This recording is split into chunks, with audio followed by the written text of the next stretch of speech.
All right, so we're back now. We just started talking about social media, how you can use it for your business and what businesses benefit from it. So now that we talked about Facebook, you just mentioned Twitter and Instagram, and we know some of these social media outlets are connected, but which social media outlet is the best? Now, I'm glad you asked that question. It's basically you take the same concept from your traditional media and you take it over to social. And what I mean by that is each business is very different. It has their own identity, their own sense of self. So knowing which medium for you is the best is key. Now for us, like VIP, I think honestly Twitter is our best medium. We can send out quick quotes, quick quips, and we can stay relevant and talk about industry, and it's just very quick in and out. Just knowing who you are, what kind of content you want to put out there, that's how you choose which platform is best. Now, you made mention the other day, and I remember on our Twitter page, it was kind of almost like a little tweet up, but you said that Twitter's made some changes, you know. So what are some of those changes and how are they going to benefit people? That's great. Basically what's happening is people on Twitter said, hey, we don't get enough characters. We can't say what we want to say and show the images that we want to show. So what Twitter has done is they've taken the images out of the equation. They're no longer a part of the 140 characters. Oh, that's great. That's great. So you get your 140 characters and you get all your hashtags and your handles and all that. That is all included in your 140 characters. And then you get to attach, not only is it videos, it's videos, GIFs, and also the polls as well, and photos. So you can attach any media right there in your post, and you can do it without that strain on your character, so you can get your message out while showing these great images or great media. One of the things I've noticed now is like how much it's evolved.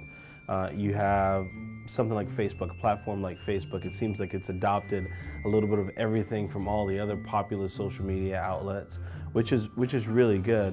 But there's a feature now that I see, Facebook Live, right? And we use it as well. But on Facebook Live, I mean, you have the ability to use your audience, live stream, and there were other things out there that did live streaming before, as far as Meerkat, you had Twitter as well. Twitter has what, Periscope? But I mean, do you think businesses are utilizing Facebook Live the way that they could or should? Absolutely not. Just like with it's new. So with anything new, there's always some apprehension. There's just people, well, we've always done it this way and it's always worked this way. I can still put a post up on Facebook and those people can see my content. But the thing of it is that people want to really connect and really want to interact with other people on social media.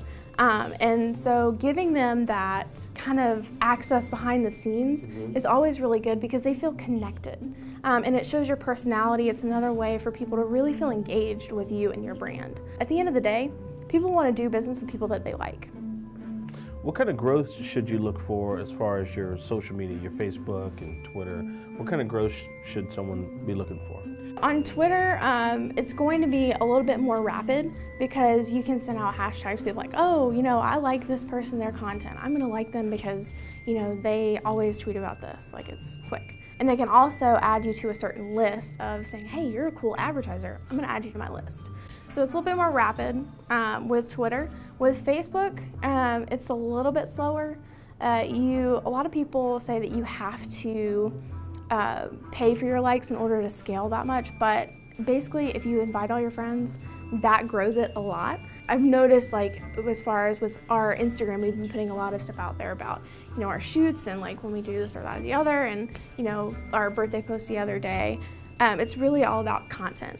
So if you are giving people the content they want and you are really utilizing it and really owning your audience, then you're going to see more of those likes and follows and, you know, engagements that you want to see. Well, that's a perfect segue because one of the things that we talk about is owning your audience versus renting.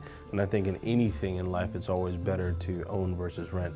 So what we're going to do is we're going to take a quick break and we're going to come right back and we'll talk about rent versus own.